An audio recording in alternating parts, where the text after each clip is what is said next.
Welcome. This is the European History Lecture for Monday, the 31st of January, 2022, and we began class with a rousing English language version of the Communist Internationale, which is and was the official theme song of communism from the mid-19th century through the mid-20th century. During World War II, Stalin commissioned the Russians to come up with a new, more Russian Soviet national anthem, but in general terms, the Internationale was the Bolshevik theme song all the way through its revolution and early years running Russia. What are some things featured in the song? Well, the refrain, the Internationale unites the world in song, will unite the human race, as if we should have one global government, one world society, total communism everywhere. Well, that's the goal. Like any other evangelical religion, communism is interested in spreading, in propagating itself in virus-like fashion, infecting others until everyone is infected with its lovely universal self. Now you may say, but Mr. Genorio, communism is not a religion. In fact, it's atheistic. To which I say, religion is as religion does. And this thing walks like a duck, it quacks like a duck, it looks like a duck. As far as I'm concerned, it's a duck. It has patron saints, Marx, Engels, Lenin, Stalin, Mao, and others. It has scriptures and holy books, from the Communist Manifesto to Das Kapital to What is to be Done by Lenin to Imperialism, the Last Stage of Capitalism, also by Lenin, the various books that Stalin wrote. I always do this. It's got a priesthood, membership of the party globally. It's got an inquisition. Actually, it has many inquisitions. It puts the Spanish Inquisition to shame in terms of the number of enforcers they have. Ideological enforcers, people who ensure... Can you turn that fan down to one, please? Thank you, sir. People who make sure that heretics and apostates are excised from the party and punished. It has true believers, and like every other religion, it insists on primacy. What I mean by that is, I as a Christian, and again, I'm a lousy Christian, but I am a Christian, I as a Christian interpret the world a certain way. I see the world as not being accidental. I see the world as being meaningful. I see there being an author to it all. I see there being a God that cares and intervenes, not only here, but on the countless other sentient worlds in his universe. So, to me, everything from human nature to the way society works to the way economics works is explained to me by my faith, augmented by my culture and my politics. Communism does the exact same thing. Communists have a thoroughgoing, systematic way of looking at the world that incorporates and includes every aspect of life. Everything has a Marxist interpretation. My niece is going to grad school to be an English professor at a very good school in Virginia for advanced English students. And one of the things that I laugh at when she tells me about it is how each and every time they interpret a piece of literature, they have to include a feminist perspective, a third world perspective, and a communist perspective, as if there was anything different coming out of that. When in fact, the feminist perspective tends to be able to be summarized as men bad, women victims. The third world perspective tends to be summarizable as the West bad, everyone else victims. And the Marxian perspective tends to be rich people bad, poor people victims. I don't see much advanced thinking there. To me, it is a facile and simplified way of looking at the world. But I'm not a true believer. If I was, no doubt it would seem sublime to me. So, before I go into the details of communist dogma and belief, which I consider to be religious, but you certainly may agree to disagree and simply call it an ideology like they prefer, that is illness. Because I keep thinking that she's over here, even though repeatedly, even just 5 minutes ago, less than, I was reminded she's over there. Oh, she's not over there, by the way, she's right there. Haley. Don't. I don't need it. Okay. Ooh, actually, I'm going to do something. Yes, I am. So, are there questions? Are there thoughts? Are there people who wish to opine about Das Communism? Other than Haley, who I'll have to call on if none of you raise your hand. I'll come on. Okay, I guess I'll call on. No, Wait, let me say the grace. Okay. Well, your hand was up first, so go ahead. Okay. No, I want to go last. I don't. Deal with it. Go first. I would rather wait. I don't care. It's not. Imagine that you're in a communist society and I am the leader. I won't have to raise my For the hand. common good, either speak now or be silent. I feel like that's communism, but okay. That's what I just said. So, communism, right. I remember what I was going to say now, so now Good. have Okay. There. Fine. Jackson. How did communism make it to the West? Like that. Communism ideology? starts in the West. This is an interesting thing. Communism starts out because of the British and French, Belgian, and Rhineland German experience with industrialism. And what happens is there a question?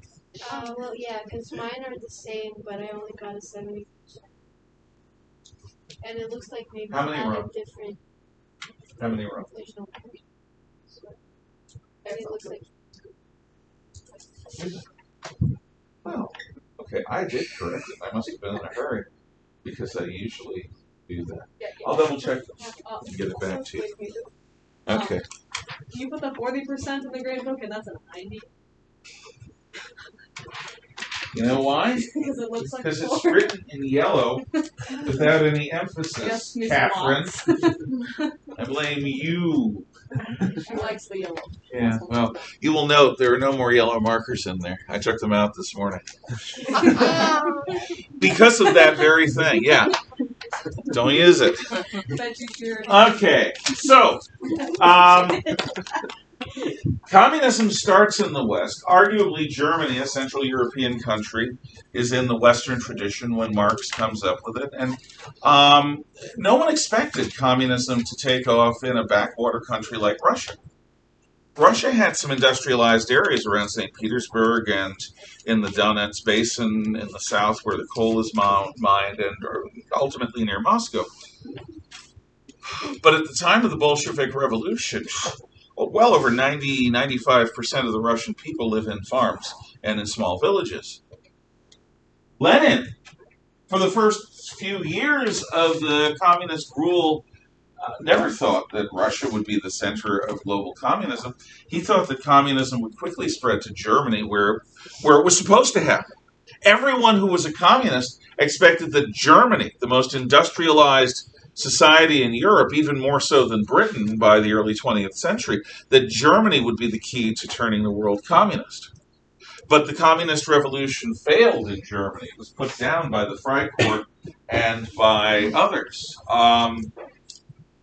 Russia's the only place that succeeded. And if you look at the history of communism, communism has never taken over a first world country, ladies. Communism has always taken over countries like Russia, mostly agrarian, China, mostly agrarian, Vietnam, mostly agrarian, Cambodia, mostly agrarian, Cuba, mostly agrarian. The only industrialized and frankly, more developed countries that were communist for a while was because the Red Army took Eastern and Central Europe during and after World War II. So during the Cold War, you had a number of Central European countries that were forced to be communist because the Russian army insisted that they be communist. The moment the Soviet Union falls, those countries all slough off communism as a horrible experience. So communism was always predicted to be a first world European, Western European phenomenon, but it has never been. If we at some point go communism because of 3 or 4 generations of communist educators outside of my classroom and outside of this school, that would be a first. But then again, we've deindustrialized. So are we still a first world country except for the accumulated wealth and skill? Do we still count as an industrialized country because we are post-industrial? These are all good questions. So I hope that answers or at least addresses yours. Haley, did you remember? No, she didn't. I can tell. That's fine. Sam. I've been about this quite a bit. Oh, you poor fellow. Go on.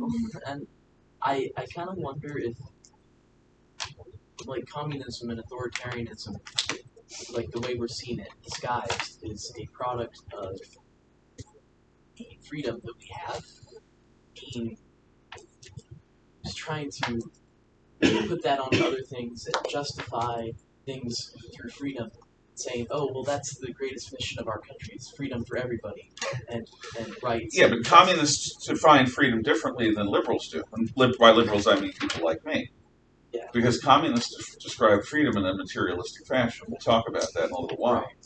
So to them, freedom is the freedom from worry about whether you have an income, freedom from worry about whether you get medical care, that sort of thing. And I think, like, the justice is kind of the main point of what. Let me give you a hint into the woke agenda. And understand, I'm against that, but I am also a reasonably astute. No, I am a student of history. And as a student of history, I can tell you that in World War I, the Communist Party within Russia opposed the war. And one of the reasons it came to power was Lenin's promise, as you'll see when we study it, of peace, bread, and land.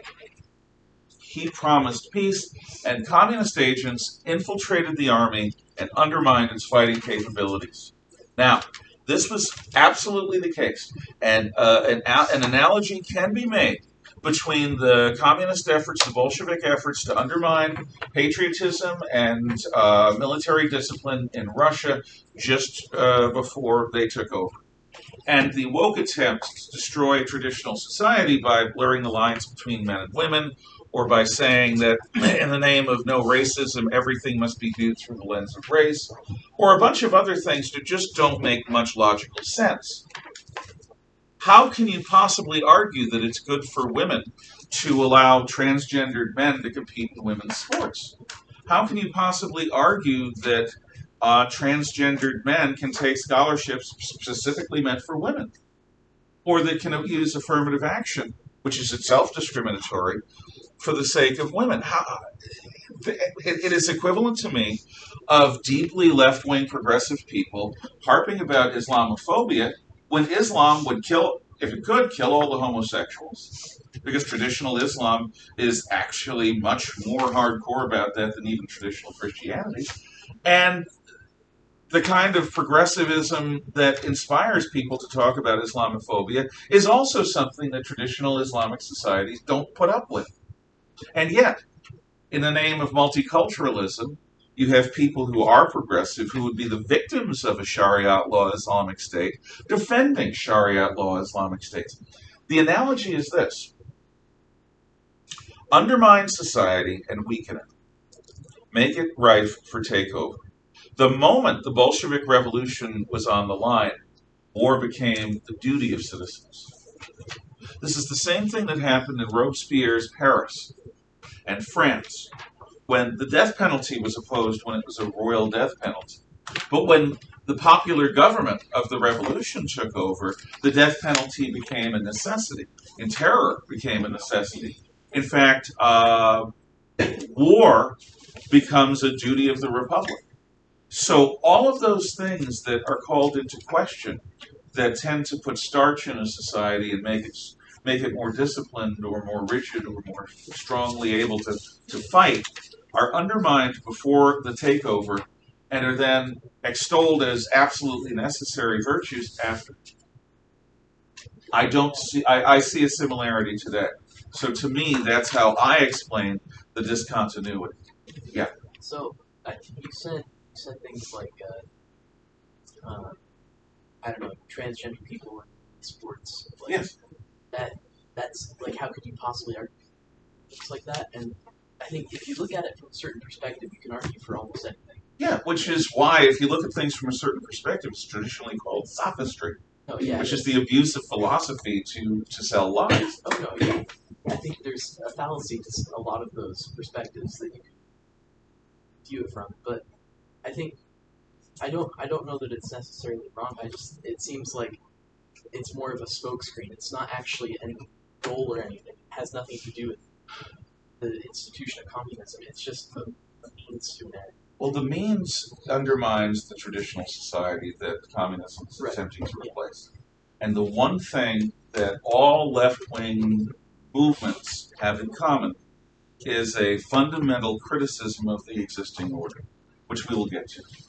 Or there are other things, because I need to actually go into today's lesson. Be brief. Okay, so something like that I've also been thinking about communism a lot lately, just because of everything that's happening right now. Yeah. But it's interesting because the more you think about it, is communism is just trying to play God, because the idea of a utopia came from heaven. Like, heaven is a utopia. And so communism is just humans trying to create a heaven on earth that you simply can't create with the kind of power. Well, so your Judeo-Christian background argues. But a communist would argue that an evolved mind and an evolved society could certainly come up with a way of achieving a utopia on earth. Clearly not. Well, it hasn't happened yet, but that's because the whole world hasn't been communist yet. Look, you know how I feel and what I think, but I'm saying that because the power of belief. Understand this. I believe that one of the most human qualities of being aware, being sentient, of being a thinking being, is the capacity for self-delusion. A human being can convince itself of almost anything, to the point where Buddhist monks are able to sleep on beds of nails, walk across coals, and levitate themselves by sheer power of will. Psychic power, to the extent it exists, is something our science has difficulty understanding or measuring. It's also very rare. A lot of people think they're psychics and they're not. But the power of belief reforms the world. We don't live in the natural world. I've tried arguing this since the beginning of last year. Animals live in the natural world. They take the world for granted. We always remake the world so that we can... We remake it to suit us.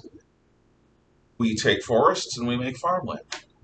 And we take chaos and we make natural law, religion, and philosophy. So, never underestimate the power of a human being to believe something that an outsider would consider to be bafflingly illogical as absolutely true. And now, to me, that is at the heart of it. So I never, ever try to underestimate the power of belief. This is why people take bomb vests and blow themselves up, or fly planes into buildings, or do any of the things that fanatics do, because they truly believe. And that kind of belief is something that's incredibly powerful. And it can be a good thing or an evil thing, depending upon what the belief has the person do. I tend to think that murdering people is not the way you're going to get to paradise. But if your belief system is so strong that you give up your wealth, like St. Francis Assisi, or like well, she never had wealth, but Mother Teresa of Calcutta, that you give up your options in life and live a life of absolute abject service, that's a good thing. Only belief can make you do that. Belief is like a gun. Guns can be used to protect, to hunt, or guns can be used to commit mass murder. It's a tool. It's a very powerful tool. So is belief. So, anyway, let's talk about the specific beliefs of communism. First of all, communism is utopian. Utopianism is the belief that we can work our way purposefully towards a better world. The belief that we can work our way purposefully towards a better world. That means that a human mind can conceive of the details of what is a better world and then design steps from here to get there, and then have the ability to be disciplined enough and faithful enough to make that happen. Most traditional pre-industrial religions, including Buddhism, including Christianity, including Confucian philosophy, argue that human beings do not have that power, that we are fundamentally limited in our ability to discern a better world. What we think might be a better world might actually turn out to be hellish because we don't understand the implications or the consequences of the subtlety of some of our ideas. But to a communist or to any utopian, the only thing holding us back is our fear of being bold. So a communist or any other true believing utopian will always choose to be bold because they believe that boldness will save the revolution, as Dante once said. Now, Romanticism is different. Romanticism can be infused in communism. We're going to come back to Romanticism, but I at least wanted you to have a notion. The 18th century Enlightenment is hyper-rational. It's based in Cartesian reason, a Cartesian dualism. The idea that Descartes says, cogito ergo sum, I think, therefore I am. So, as a rational thinking being, I believe that the republic, a new republic, life, liberty, and property, 18th century beliefs, which produce ultimately the American Constitution, are hyper-rationalist, rooted in a logical understanding of life. The Romantic movement of the 19th century, which actually starts out to an extent in Viennese classical music with the music of Beethoven, is a criticism of that says that a hyper-rational view of life is crabbed and soulless and bloodless and lifeless and not worth living. Because life is lived not only here, but here. The passions, the joys, the sufferings, the terrors, the sense of accomplishment, the passions of life are as much a part of human experience as thinking. The 18th century Enlightenment overemphasized rationality, so romantics go in the other direction, and they emphasize the need for passion. And that passion can underlie intellect and give new life to intellect, to ideas. So you end up with the modern Prometheus, Frankenstein, by Mary Shelley, which is a romantic horror novel that takes a hyper-rationalist, Baron Victor Frankenstein, and his attempt to play God by infusing dead flesh with life, and it becomes a horror show for a variety of reasons that would be understandable to anyone who has an emotional connection to existence. But since Victor Frankenstein was too rational, he erred. He was blind. And his blindness created this horrible set of events. So, understand that that is what Romanticism is. It is a criticism of the hyper-rationality of the Enlightenment and an insistence that passion is essential to human life. Any questions there? So you can have somebody who's a romantic socialist or a romantic communist. They would deny it because communism and socialism are hyper-rationalistic too. But when you're talking about being a revolutionary, about going into the woods and shooting the bad guys, and rebels are we, happy and free, just like the fish in the sea, that's romantic. That's the rebel song. That's romantic. That's passionate. Oh, God. You want the ultimate expression of that. It's that lousy, rotten son of a bad woman, Che Guevara, and his snotty little face on T-shirts and flags. He's a bearded guy with a beret and an intense look. And he's like the poster boy of sexy young male revolutionaries. Yeah. Oh, I want to be like Che. Yeah, Che. Oh, what a guy! What a man! He worked for Castro in Cuba, and then he tried starting a revolution in Bolivia, and the army of Bolivia killed him. But he's supposed to be the icon of young rebellion, right? The icon of fighting against the restrictive, puritanical old generation. The man called rock and roll music bourgeois evil and killed rock and roll musicians. He went out of his way to kill every homosexual that came across his path. He believed in absolutely adhering to the communist ideas that were going to govern the new society, and any form of creative free thinking was to be punished by death. Che was part of the movement that took my abuelo's country of Cuba, my grandfather's country of Cuba, and turned it into a gulag. He turned the most profitable island, the most creative island, the most dynamic economy in the Caribbean into a communist police state. And he wasn't even Cuban. I believe he was Colombian or Venezuelan. But the image is what sells. And you've all seen pictures of Che, whether you know it or not. If you've ever seen a bearded guy on a T-shirt with a beret, that's Che. I can show you. I can show you.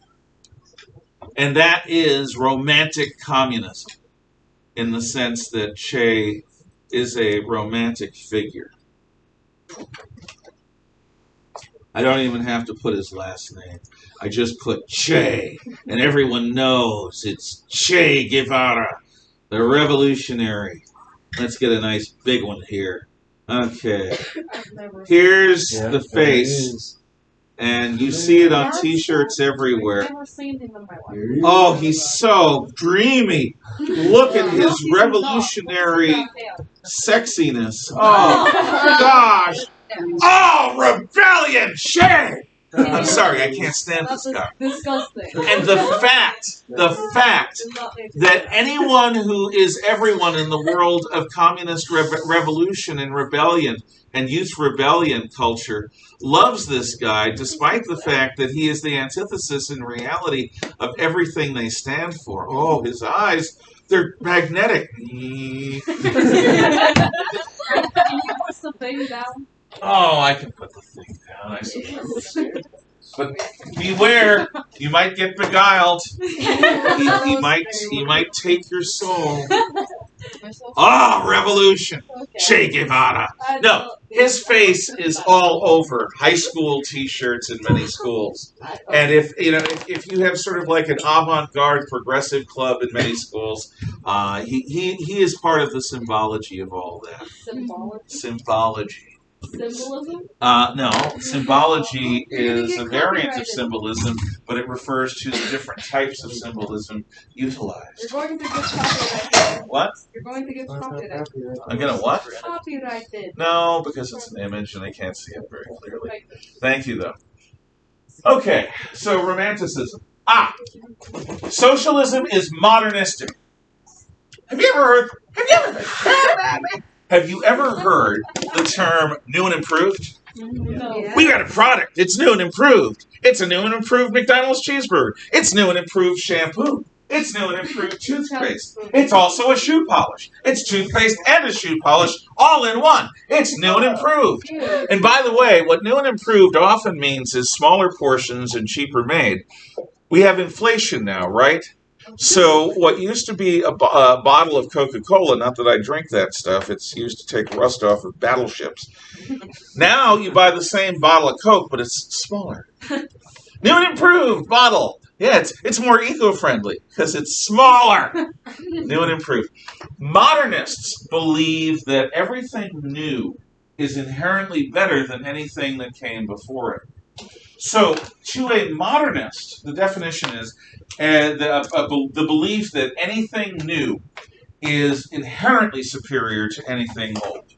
That anything new or novel is inherently superior to anything old or traditional. So, in traditional pre-industrial society, if a new idea comes along about how to divide the land or how to farm or how to deal with the young and the restless or whatever, the traditional idea is there because it works. It's been around for as long as anyone can remember because it works. And then somebody comes along and says, "You're wrong, we can do better, and I know how. Listen to me." And they then break into song about their wonderful new idea. Yeah. Now, what a traditionalist, like High School Musical or any other music, a traditionalist would say, "Oh, really? Well, what you're going to have to do is demonstrate this in reality. So try it out somewhere, not important, and let's see how it goes, and then come back in a few years with a real record of success or failure." A traditionalist would say that every new idea has to prove itself before an old idea is going to be challenged or displaced by the new, right? You understand? A modernist has the exact opposite view. And I've seen this run whole school districts, okay, because most people who are teachers are inherently idealistic and progressive, and they actually believe, and I don't just mean politically, they really believe that smart, good people are going to come up with better ideas for the future. So again and again, traditional notions in schools, every time a new idea comes along, have to justify their existence. So I lecture because I don't care about the new ideas in education, and because I'm not a bad storyteller. And this is heresy. If I tried teaching the way I teach in any public school in the area, I would have people on my neck because you can't lecture to students. You're just browbeating them. And you're what about people who have different learning styles? What about people who have tactile learning styles? And what about people who have participatory learning styles and visual learning styles? You just handle auditory learners, and all you do is lecture. We got to have group instruction.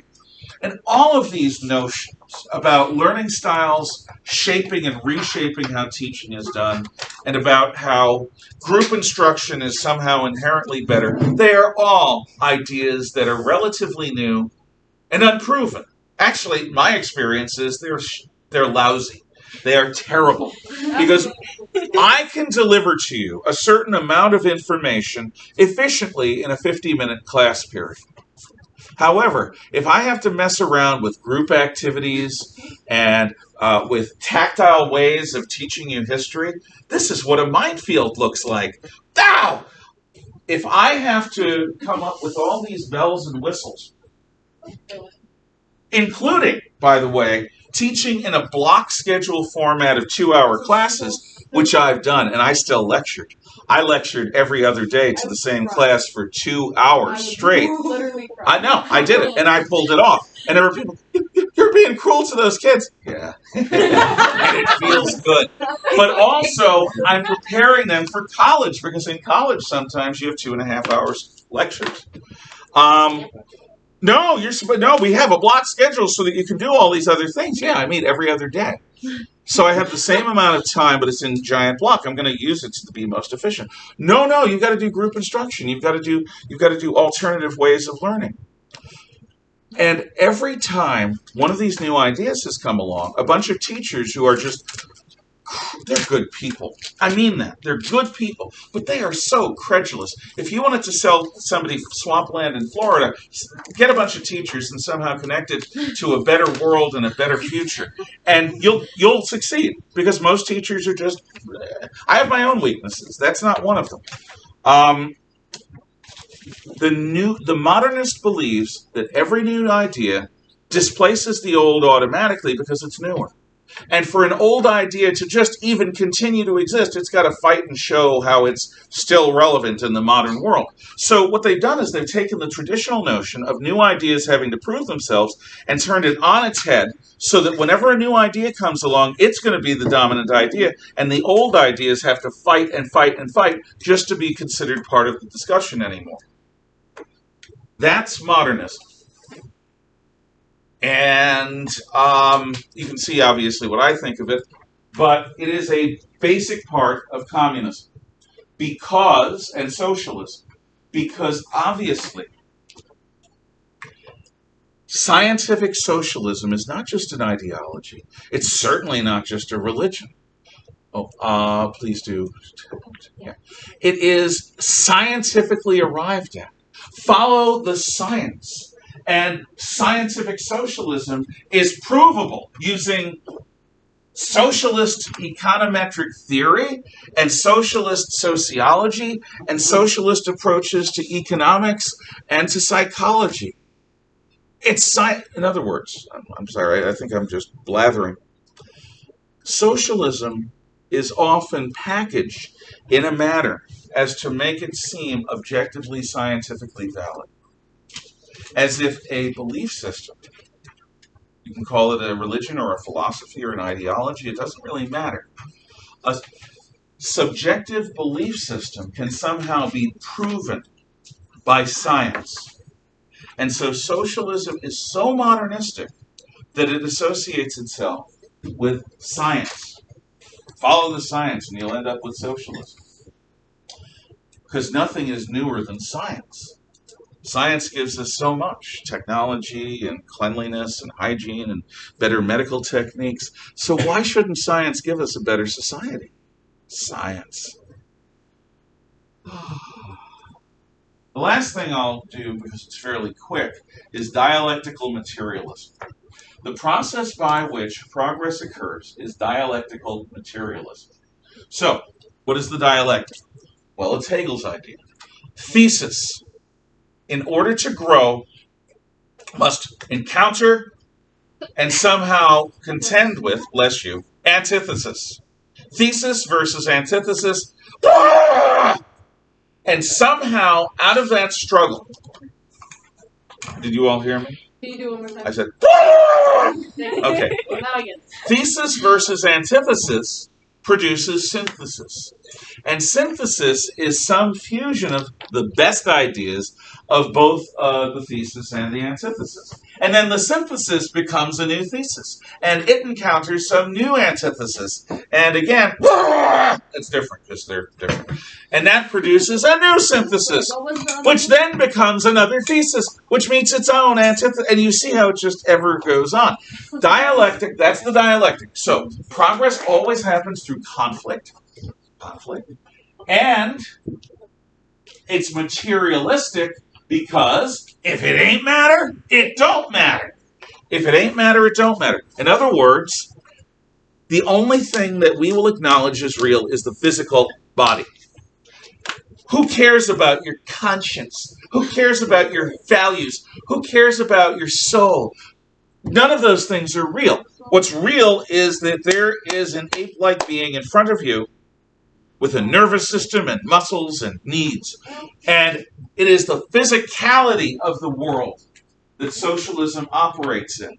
So all of those grandiose 18th century rationalistic Enlightenment ideas about freedom of speech, freedom of religion, freedom of conscience is a waste of time and a needless distraction to most root socialisms, because at their heart, socialism is a materialistic belief system. which says that the physical needs of humanity come first, and maybe the only thing we have are physical needs. So whereas we may have this vain, glorious ego that says, my beliefs matter, in reality, what matters is there are empty bellies, and there are people dying in the street, and there are people who don't have enough medical care. And with all of this, we need to develop a society that is just, not because it gives everyone an opportunity to have a soapbox and express their inner selfness, but a society that cares for every one of its members decently. That's the argument. And that can only be achieved through conflict. So you accentuate the conflict. And that's why you attack the old society. That's why you attack the family. That's why you attack gender identity. That's why you attack patriotism. That's why you attack the military. That's why you attack the free market. That's why you attack traditional entertainment. All of those things bolster what is, fundamentally to a socialist, an immoral order that prizes fantasies of mind over realities of body, and that perpetuate inequities and racisms and sexisms and homophobias and all sorts of other bad things. So we must dispel the illusions of this conscience thing and focus on the reality of human need. Dialectical materialism. Questions, comments, or thoughts? Okay, then we're done for the day. Amen. And we'll continue next time.